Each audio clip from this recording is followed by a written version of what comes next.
Padma Purana nos diz que a leitura diária do capítulo 2 do Bhagavad Gita traz paz ao ambiente, aos animais e paz interior.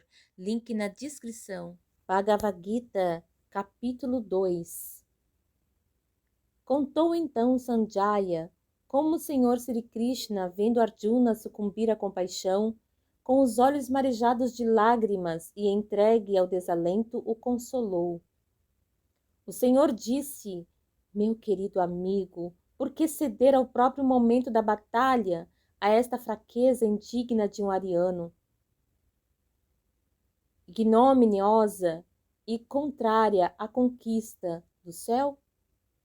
Ó Arjuna, por que abrir as portas da covardia? Ó tu que és o terror de teus inimigos, liberta-te de tais sentimentos femininos.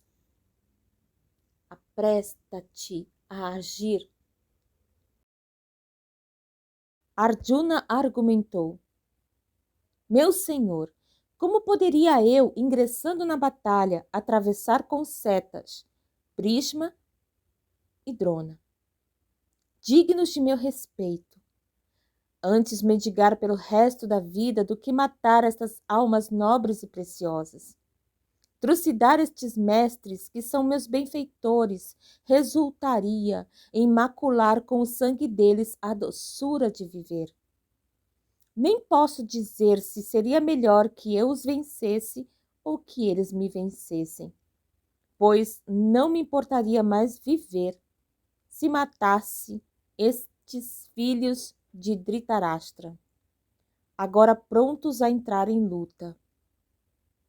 A compaixão oprime-me o peito e o meu espírito está confuso quanto ao que devo fazer.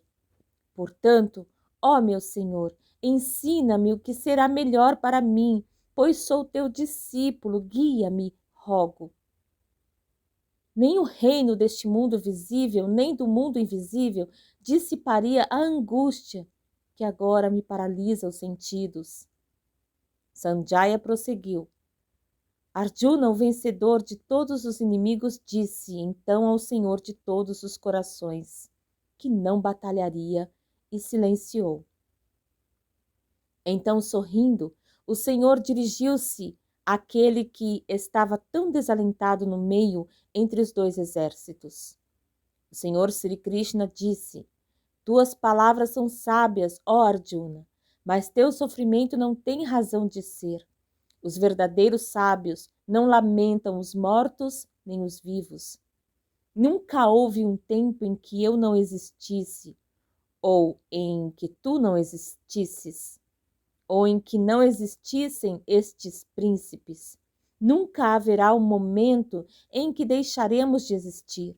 Como a alma experimenta neste corpo a infância, a juventude e a velhice, assim ela passa de um a outro corpo. Os verdadeiros sábios não se enganam a respeito disso. São transitórias as sensações de frio e de calor, de dor e de felicidade. Elas passam. Portanto, príncipe, aguenta-as com bravura.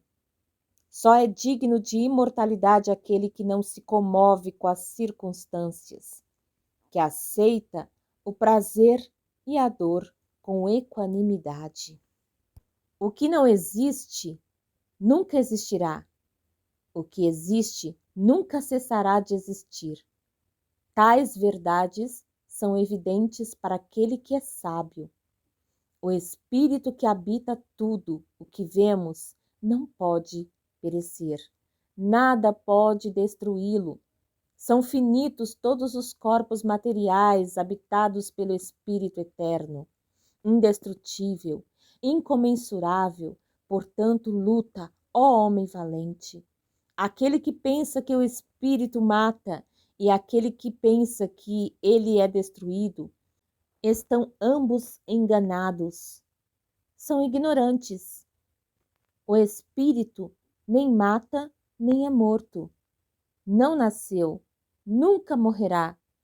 Nem uma vez, tendo sido, deixará ele jamais de ser. Inato, eterno, imutável, contudo muito antigo. O espírito não morre quando o corpo morre. Como poderá matar ou causar a morte de alguém aquele que conhece o espírito como indestrutível? Assim como um homem põe de lado as suas roupas usadas e veste roupas novas, o espírito livra-se de corpos desgastados e entra em corpos novos. As armas não o podem ferir, o fogo não o queima, a água não o pode molhar e o vento não o pode secar. É impenetrável, não pode ser afogado, ou queimado, ou secado, é eterno, está em toda parte, imutável, imóvel e muito antigo. Mas ainda que penses que este espírito é sujeito a constantes nascimentos e mortes, ainda assim, ó homem poderoso, não tens motivos para lamentar, pois a morte é certa para aquele que nasceu, assim como o nascimento é certo para aquele que morreu. Não te lamentes, portanto, por causa daquilo que é inevitável. O começo e o fim dos seres é desconhecido. Só é aparente o que está entre o nascimento e a morte. Não há, pois, motivo para a tristeza. Alguns ouvem falar no espírito com espanto, outros o consideram maravilhoso, enquanto outros escutam sem compreender. Assim, embora há muito se fale a respeito dele, raros são os que o conhecem. Não te angusties por causa destes exércitos. O espírito no homem é imperecível. Deves cumprir o teu dever. Nada pode ser mais agradável a um guerreiro do que uma guerra justa. É, portanto, indigno, ó Arjuna, hesitar em tua decisão. Felizes são os guerreiros que encontram a oportunidade certa. A presente oportunidade abriu para ti as portas do céu. Recusa-te a lutar em prol desta causa justa, e serás um traidor infame e incorrerás em pecado. Os homens falarão para sempre em tua infâmia, e para os nobres a desonra é ainda pior do que a morte. Grandes generais pensarão que fugistes da batalha por covardia. Embora por tanto tempo tenhas sido admirado, parecerás desprezível. Os teus inimigos falarão mal de ti e zombarão de tua coragem. Pode alguma coisa ser mais humilhante? Morto em batalha, alcançarás o céu. Vitorioso, gozarás o reino da terra. Portanto, levanta-te, ó filho de Kunti, e luta. Considera o prazer e a dor, a vitória e a derrota com os mesmos olhos. Apresta-te para o combate e não cometerás pecado. Eu te revelei a filosofia do conhecimento, agora escuta. Explicar-te-ei a filosofia da ação, filosofia mediante a qual, ó Arjuna, livrar-te-ás da cadeia das ações.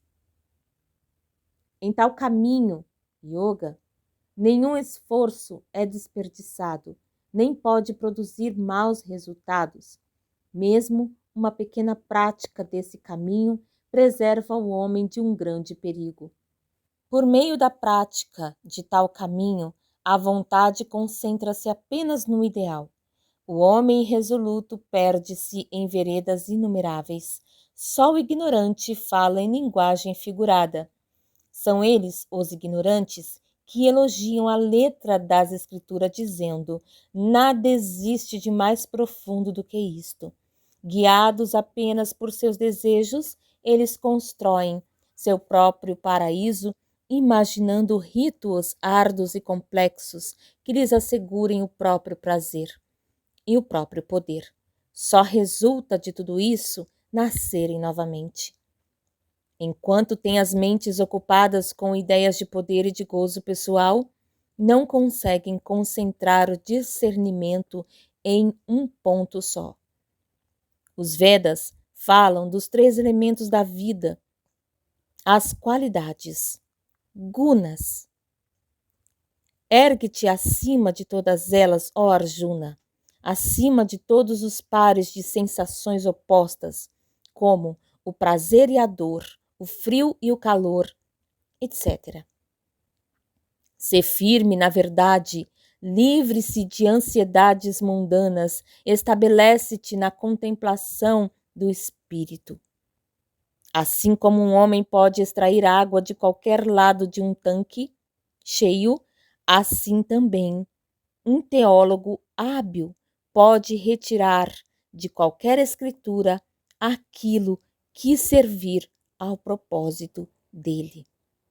Mas tu tens apenas o direito de trabalhar, não tens direito aos frutos do trabalho.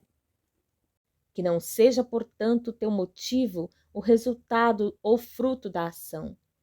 Nem por isso deves enamorar-te da inação. Executa todas as tuas ações com a mente concentrada no divino, renunciando ao apego às coisas e considerando o êxito e o fracasso com os mesmos olhos. A espiritualidade implica equanimidade. A ação física é muito inferior a um intelecto que se concentra no divino. Recorre à inteligência pura. São apenas os mesquinhos que trabalham tendo em vista a retribuição. Quando um homem alcança a pura razão, ele renuncia neste mundo os resultados tanto do bem quanto do mal. Segue a ação reta, a espiritualidade e a verdadeira arte de viver. Os sábios, guiados pelo puro intelecto, renunciam aos frutos da ação e, livres do cativeiro das reencarnações, eles atingem a felicidade mais alta. Quando tua razão houver superado o emaranhado da ilusão, então tu te tornarás indiferente tanto às filosofias que escutaste, quanto àquelas que vieres a escutar.